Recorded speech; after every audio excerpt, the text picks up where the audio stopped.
कुछ viral disease के बारे में देखते हैं। फुट एंड माउथ डिजीज़ जैसे दिया हुआ है यहाँ पर, इसको हम लोग फुट एंड माउथ डिजीज़ को अदर नाम किस नाम से जानते हैं। हिंदी में बोले तो खुर पका मुँह पका रोग भी कहते हैं, एप्थस फीवर भी बोलते हैं, खुरकुट भी बोलते हैं। ठीक है, तो it is a highly contagious viral disease. Cloven footed animals, cloven footed animal मतलब ऐसे जानवर जिनके खुर दो भाग में बटे होते हैं। ठीक है, तो उनको बोला जाता है क्लोवेन फुटेड एनिमल। तो इसी तरह के एनिमल में यह डिजीज़ क्या है जो तो पाया जाता है। ठीक है, तो अगर हम बात करें तो कैटल बफेलो सीप गोट। ठीक है, कैटल बफेलो सीप गोट की अगर हम बात करें तो हाँ, कैटल बफेलो सीप गोट, इसके अलावा पिग में, इतने एनिमल में मोस्टली देखा जाता है डिजीज। इसके अलावा अगर बात करें हम तो इटियोलॉजी की बात करेंगे तो ये वायरल डिजीज है, तो वायरस का नाम है पिकोरना वायरस। ठीक है, इसी को हम लोग एप्थो वायरस के नाम से जानते हैं, क्योंकि एप्थस फीवर इसका नाम ही है, डिजीज का नाम। ठीक है, तो एप्थो वायरस भी कह सकते हैं, पिकोरना वायरस तो कहते ही हैं। ठीक है, क्या आइए देखते हैं हम इसमें। There are 7 major strain of the virus, namely OAC, Asia first, set 1, set 2, set 3 in India. ठीक है, तो OAC and Asia first are responsible for disease. ठीक है, तो इसमें जो होता है ना 7 प्रकार का बताया गया है। पिकोरना वायरस का जो ये डिजीज है FMD, इसको 7 प्रकार बताया गया है। AOC, set 1, set 2, set 3, Asia first. तो 7 प्रकार के वायरस, लगभग इनका सिम्टम जो रहता है, इनका साइन जो रहता है एक ही प्रकार का रहता है, लेकिन एक ही प्रकार के वायरस से ठीक वापस दूसरे प्रकार के वायरस की चपेट में आ सकता है ना। तो हम भारत की बात करें अगर इंडिया के अंदर, तो उसमें AOC एंड एशिया फर्स्ट द्वारा रोग होता है। बस इतने आपको जानना है। कितना? AOC एशिया फर्स्ट, ये जो है इंडिया में रोग होता है इससे। बाकी जो सेट 1, सेट 2, सेट 3 जो है आपका ना, ये सब इंडिया में इफेक्टेड नहीं है। ठीक है, क्या चलें आगे। तो इटियोलॉजी की बात हो गई यार। 1 आर रिस्पॉन्सिबल ऑफ डिजीज। ठीक है, ट्रांसमिशन की बात कर लेते हैं। तो ट्रांसमिशन जो होता है, it usually spreads through injection of contaminated feed in water, है ना। तो ये बीमारी जो है कैसे बढ़ता है? प्रदूषित खान पान से, है ना। Airborne infected can also cure, है ना। हवा में भी यह बीमारी फैल जाता है। ठीक है, सकलिंग कॉफ में pick up infection from dam या मदर, है ना। तो डैम की बात अगर करें या मदर की बात करें, तो मदर तो जो जन्म देती है उसको बोलते हैं। डैम अगर किसी काल्व कहिए, है ना, बछड़ा कहिए, उसकी मदर का डेथ हो जाता है, मतलब काल्व के जन्म लेने के जस्ट बाद, काल्विंग के बाद उसकी मदर का डेथ हो जाता है। तो जो एनिमल उस बच्चे को दूध पिलाती है या पालन पोषण करती है कहें, तो उसको हम लोग डैम के नाम से जानते हैं। सकलिंग काल्व में pick up infection from dam, यह मदर से भी हो जाता है। ठीक है, ये आपका FMD जो है। सिम्टम की अगर बात करेंगे तो फीवर जो है आपका आ जाता है इसमें 104 से 108 डिग्री फ़ारेनहाइट तक टेम्परेचर हो जाता है। ठीक है, लॉस ऑफ एपेटाइट, भूख नहीं लगेगा, दूध उत्पादन में कमी आ जाएगी। ठीक है, और blister and tongue dental pad and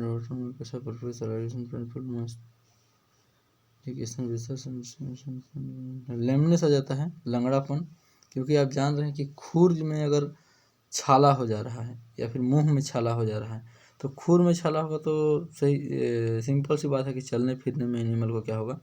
problem होगा। हल्का आपको रेडनेस दिखेगा, और दर्द तो होना ही है, पेनफुल तो होना ही है।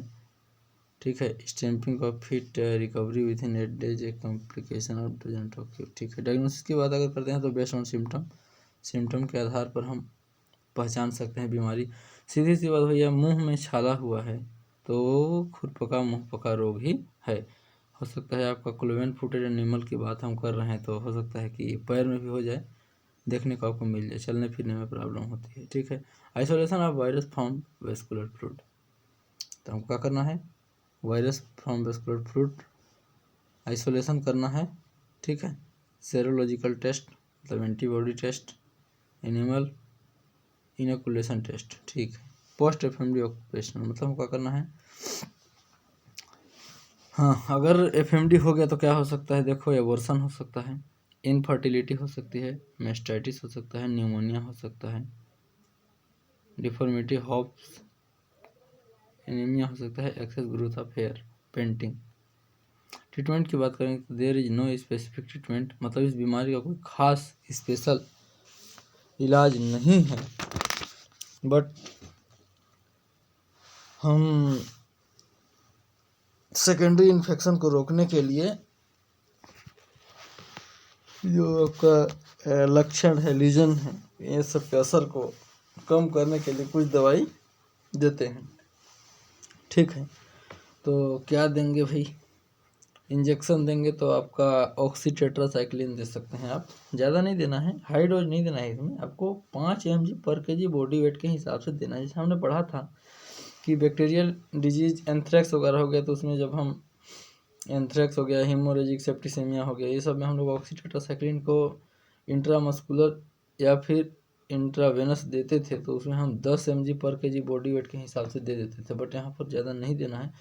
ठीक है। आपको 4 से 5 mg पर kg बॉडी वेट के हिसाब से इंट्रामस्कुलर दे देना है फॉर 3 से 5 दिन के लिए। ठीक है। अब आप कंडीशन को एनिमल को देख के पहचान सकते हैं कि 3 दिन के बाद दवा बंद कर देना है, 5 दिन बाद बंद करना है, वो तो उसकी इम्यूनिटी पर जाता है। ठीक है। कभी कभी हेल्थी एनिमल रहते हैं तो जल्दी ठीक हो जाते हैं, और इफेक्टेड एनिमल और अदर डिजीज है या वो सिकनेस है तो उस कंडीशन में ज़्यादा मेडिसिन देना पड़ता है। ठीक है। हम क्या करेंगे, माउथ वॉश, भाई मुंह में छाला हुआ है तो मुंह को धोना अनिवार्य है, तो माउथ वॉश करेंगे किस चीज़ से, 1% पोटेशियम परमैंगनेट से या तो 2% सोडियम बाइकार्बोनेट सॉल्यूशन। तो ये सबसे बेहतरीन रहता है आपका पोटेशियम परमैंगनेट, इसी को हम लोग लाल दवा के नाम से जानते हैं। 1% से मुंह को वॉश कर देंगे। अप्लाई करना है बोरोग्लिसरीन ऑन माउथ लीजन, मतलब जो मुंह में जो इफेक्ट हुआ है उसको ठीक करने के लिए क्या करेंगे, बोरोग्लिसरीन का यूज हम लोग कर सकते हैं। ठीक है। Foot wash with 2% copper sulphate और 2 to 4% सोडियम कार्बोनेट सॉल्यूशन।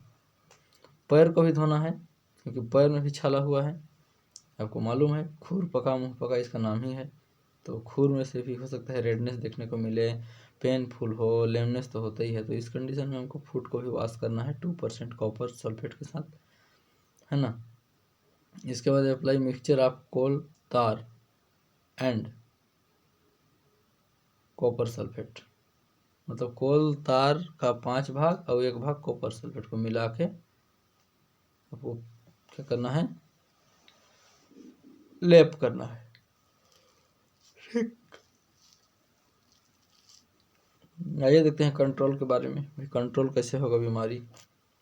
सामान्य सी बात जो आपको याद होनी चाहिए, isolation of all affected animal immediately after detection, मतलब जैसे ही आपको पता चलता है एनिमल बीमार है, एनिमल को खुर पका मुँह पका रोग एफएमडी हो गया है, तत्काल उसको आप क्या करेंगे, आइडेंटिफाई करेंगे और आइसोलेट कर देंगे। ठीक है। अन्य एनिमल से दूर रखेंगे। Slaughter of all affected and in content animal, है ना।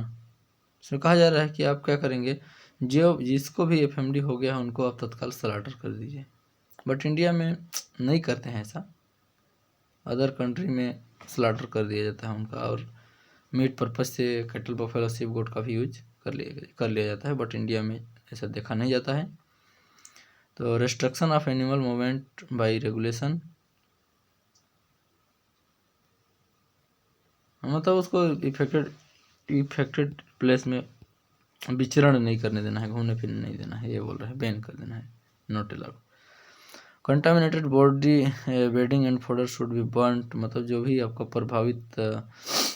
प्रदूषित खान पान उसका रहेगा, पानी हो गया, उसका चारा हो गया, उसका फोडर हो गया, जिस एरिया में वो चरता था वो सबको क्या करेंगे हम, डिसइंफेक्ट करेंगे, डिस्ट्रॉय करेंगे, ठीक है।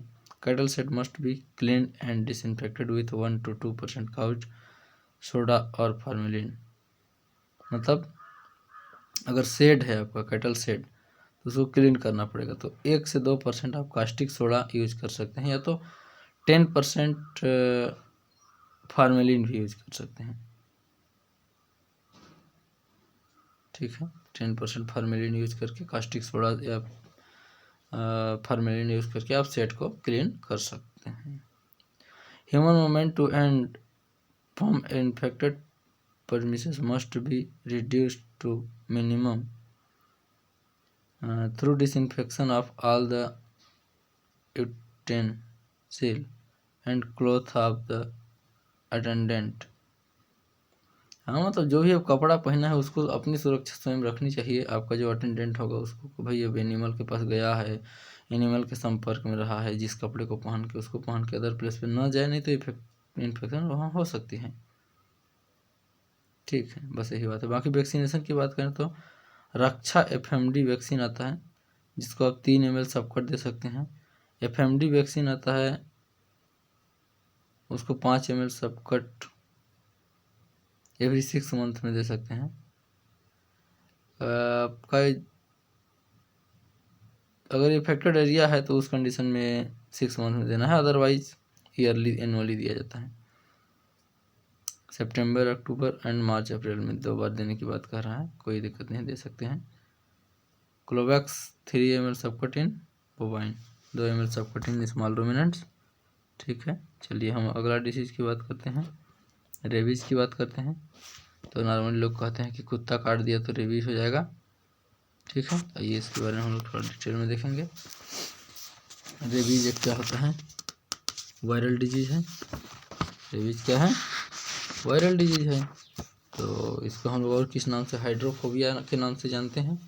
हाइड्रोफोबिया क्यों भाई, हाइड्रो मतलब पानी और फोबिया मतलब डर, तो पानी से डरता है कौन, पेशेंट, तो उसको हाइड्रोफोबिया के नाम से जाना जाता है रेबीज को, ठीक है। मैडनेस,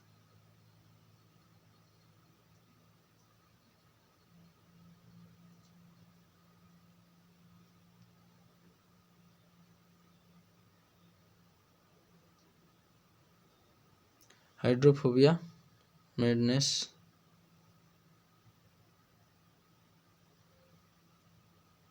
अच्छा हाइड्रोफोबिया अगर आदमी में हुआ है तब कहेंगे ना, जानवर में हाइड्रोफोबिया नहीं कहा जाएगा। मतलब आदमी को रेबीज हो गया है ना, तो आदमी क्या करता है, पानी से डरने लगता है, ठीक है। जल भित्ति बोलते हैं, जल टाँका, अलर्क रोग, हिडक्या भी बोलते हैं इसी को, मैडनेस, मैड डॉग, लाइसा, ये सब उसका अदर नाम है। चलिए आगे देखते हैं। सिनोनिम्स की बात हो गई तो it is a highly fatal viral disease of all warm blooded animal if it is communicable to man, ठीक है। मतलब ये जूनोटिक डिजीज आदमी में भी हो सकता है, जानवर में भी हो सकता है। इटियोलॉजी की बात करें तो काउज लाइसा स्पीसीज का पिकोरना वायरस है, रेब्डो वायरस, सॉरी, पिकोरना वायरस आपका FMD का था। तो एक है रेब्डो वायरस के नाम से इस वायरस को हम लोग जानते हैं, ठीक है क्या।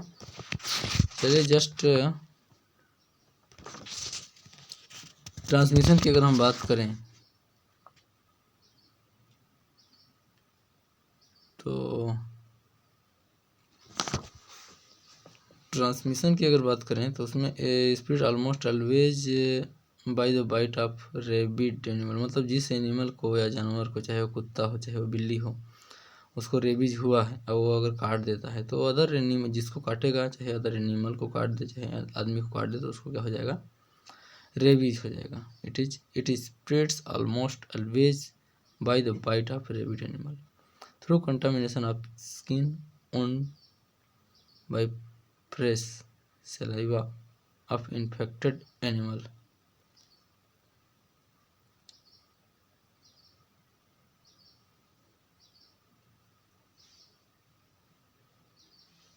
लार के थ्रू भी हो जाता है, बोल रहा है इसमें लार के थ्रू आपको क्या हो जाता है, अगर कोई अफेक्टेड एनिमल है उसके लार के संपर्क में आता है कोई भी एनिमल तो उसको हो सकता है। सिम्टम की बात करें क्या क्या देखने को हमको मिलेगा, तो चेंजेस इन बिहेवियर, उसका बिहेवियर चेंज हो जाएगा, पागलों की तरह हरकत करने लगेगा, ठीक है। Restlessness and excitement, sexual excitement, उसके बाद आपको हो जाता है hyper sensitive of sound and moment, tendency to bite इधर inanimate or inanimate object, profuse salivation, death in 2 to 4 days in cattle and 8 to 10 days in dog। Death भी हो जाती है, 2 से 4 दिन में गाय भैंस की बात कर रहा है, और 8 से 10 दिन में कुत्तों को भी डेथ हो जाता है इस बीमारी के कंडीशन में, ठीक है। Paralytic dam form, decrease sensation, sensitive नहीं रहता, मतलब आपको उसका बॉडी का सेंसिटिवनेस जो होता है वो डिस्ट्रॉय हो जाता है। Hanging of lower jaw and rotation of tongue, मतलब जीभ उसका क्या हो जाता है, जीभ और आपको उसका जो निचला जबड़ा जो होता है वो लटका हुआ हो जाता है। Incoordination on gait during vaccination attempt, black bird इतना stage, food and water, progressive paralysis, paralysis भी हो सकता है इसमें, recumbency and death with 6 to 7 days, diagnosis history of bite by the rabid animal, मतलब डायग्नोसिस करेंगे तो क्या है, हिस्ट्री लेंगे, भाई बताएगा कि भाई एनिमल ने काटा है तो उस एनिमल को टेस्ट करेंगे, उसको रेबीज था पता चला, मतलब रेबिड एनिमल से अगर कटा है तो उसको रेबीज हो सकता है। बेस्ड ऑन सिम्टम, सिम्टम के आधार पर हम भी वो कर लेते, डायग्नोस कर सकते हैं। Detection of Negri body and brain, hippocampus smear, isolation of rabies virus from brain tissue of affected dog. Treatment की बात अगर करेंगे तो there is no specific curative treatment for clinical rabies, however after dog bite following treatment should be given, मतलब इसका कोई special दवाई नहीं है, बट आपको कुछ राहत के लिए दवा दिया जा सकता है। Irrigation of the wound with soap water immediately after exposure, जहाँ पर कट किया है रेबिड एनिमल वहाँ पर क्या करना है आपको, जो घाव हुआ है उसको साबुन और पानी से तत्काल अच्छे से धोना है। Treat wound with antiseptic like iodine, iodine वगैरह अगर आपके पास है एंटीसेप्टिक तो उसको आपको क्या करना है, लेप लगाना है। पोस्ट बाइट वैक्सीनेशन विथ, मतलब अगर काट देता है उसके बाद आपको क्या करना है, वैक्सीनेशन क्या देना है, तो एंटी रेबीज वैक्सीन देना है 5%, 10 ml सब कर देना है 14 दिन तक इन कैटल में, कैटल बफेलो में। कैटल बफेलो में रेबीज का वैक्सीन क्या करना है, काटने के बाद पोस्ट बाइट 14 दिन तक 5% एंटी रेबीज वैक्सीन को 10 ml सब कट देना है, ठीक है। डॉक्टर साहब रेबीज वैक्सीन को अगर 1 ml देना है सब कट ऑन डे 037, हाँ मतलब रेबीज का वैक्सीन जो होता है उसको 1 ml सब कट देना रहता है, बिफोर वाला है ना, तो आपको 0 डे में देना है, फिर 3 डे में देना है, फिर 7 डे में, फिर 14 डे में, उसके बाद 28 डे एंड 90वां post bite in all animal species. मतलब बस आपको ये जानना है कि आपको क्या करना है, 0 डे में देना है, जिस दिन कट किया है उसी दिन देना है, उसके बाद तीसरे दिन देना है, फिर 7वें दिन देना है, फिर 14वें दिन देना है, फिर 28वें दिन देना है। एनिमल की बात कर रहे हैं। Keep the suspected animal under observation in isolation for, मतलब 14 दिन तक उसको आइसोलेट करके रखना है, किसी एनिमल के टच में नहीं आने देना है। कंट्रोल कैसे करोगे भैया, identification and destruction of rabid animal, मतलब जो रेबिड एनिमल आपको या किसी एनिमल को कट किया है, बाइट किया है, उसको आप पहचानिए कि वास्तव में उसके अंदर रेबीज है कि वो नॉर्मल एनिमल है। अगर हेल्थी एनिमल कट करता है तो रेबीज होने का चांस नहीं है। Destruction of stray dog, control of wildlife factor like foxes, compulsory prophylactic antibiotic vaccine of dog with रेविजन रैक्सी, सब ये सब है। चलिए, सम अदर वायरल डिजीज की बात, तो हमारे पास एक डिजीज और बच गया। कौन सा डिजीज बच गया भैया? रेबीज हो गया, एफएमडी हो गया, तो अपने पास ये बच गया रिंडर पेस्ट। रिंडर पेस्ट भी क्या है, एक वायरल डिजीज है। तो ये रिंडर पेस्ट जो होता है इसको हम लोग हिंदी में क्या बोलते हैं? पशु माता। क्या बोलते हैं? पशु माता। इसमें होता क्या है? इसमें ये होता है रिंडर पेस्ट में कि जो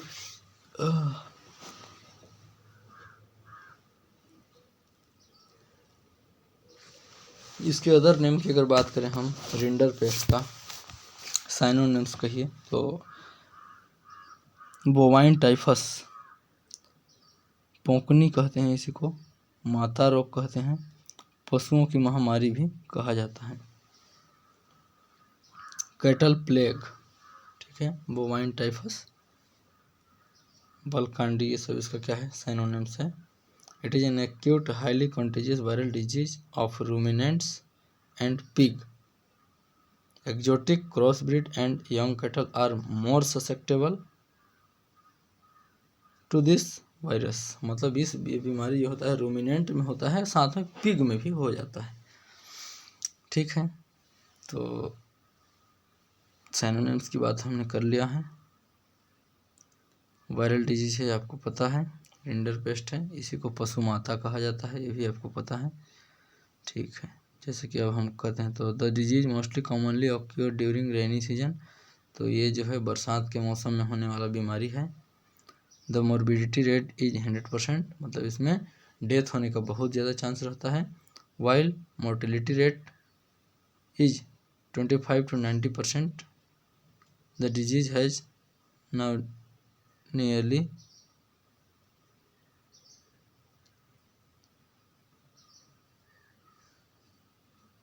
तो इंडिया में होने वाला बीमारी है, ये जान लो।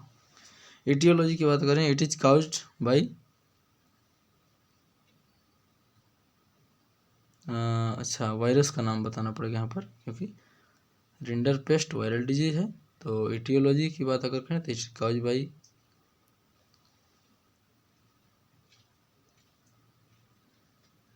पैरामाइक्सोवायरस। ट्रांसमिशन की बात करें तो it spreads primarily through inhalation, it also spread through injection of contaminated feed and water. मतलब ये भी क्या होता है, ट्रांसमिशन खान पान से होता है। प्रदूषित खान पान हुआ तो उस कंडीशन में क्या हो जाएगा, रिंडर पेस्ट होने का चांस रहता है। It spreads primary through inhalation, मतलब प्रदूषित हवा और प्रदूषित खान और प्रदूषित पानी, ये सबसे होता है, ठीक है। सिम्टम की बात करेंगे तो बुखार होना है, ठीक है, 3 दिन के लिए आपको बुखार आ सकता है। लॉस ऑफ एपेटाइट, भूख नहीं लगेगा,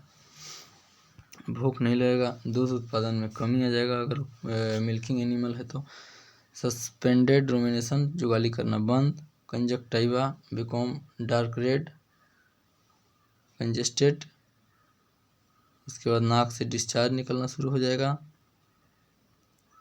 नेक्रोटिक अल्सर और erosions on oral mucous membrane, salivation, shooting, diarrhoea, abdominal pain. अच्छा, मतलब पेट में भी दर्द हो जाता है क्या इसमें? अच्छा, डिहाइड्रेशन भी हो जाता है, पानी की कमी हो जाता है, वाह। रिकम्बेंसी डेथ, अच्छा लास्ट में डेथ भी हो जाता है, 6 से 12 दिन में डेथ बताया जा रहा है कि हो जाता है, वाह भाई क्या बात है। खतरनाक बीमारी है rinderpest. History of N outbreak and symptom postmortem finding, जब हम पोस्टमार्टम करेंगे तो आपको जेब्रा मार्किंग इन इंटेस्टाइन, है ना। डायग्नोसिस में एक देखिए बहुत इंपॉर्टेंट बात है कि जेब्रा मार्किंग इन इंटेस्टाइन जब आप पोस्टमार्टम करेंगे तो आपको मिलेगा। इंटेस्टाइन को जब आप देखेंगे तो जेब्रा मार्किंग दिखेगा।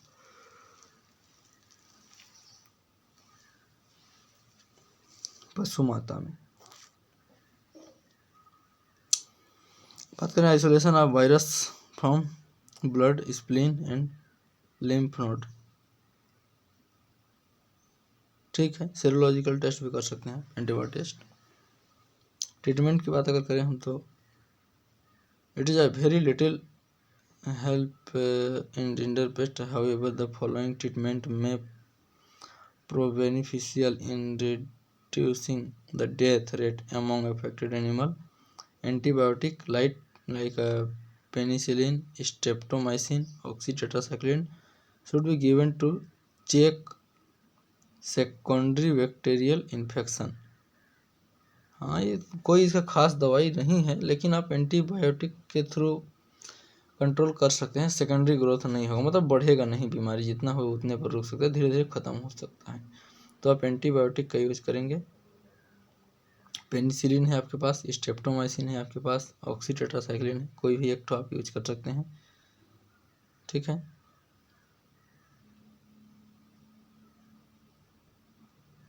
एंटी डायरियल ड्रग भी यूज कर सकते हैं। फ्लूइड थेरेपी भी दे सकते हैं इसमें आप,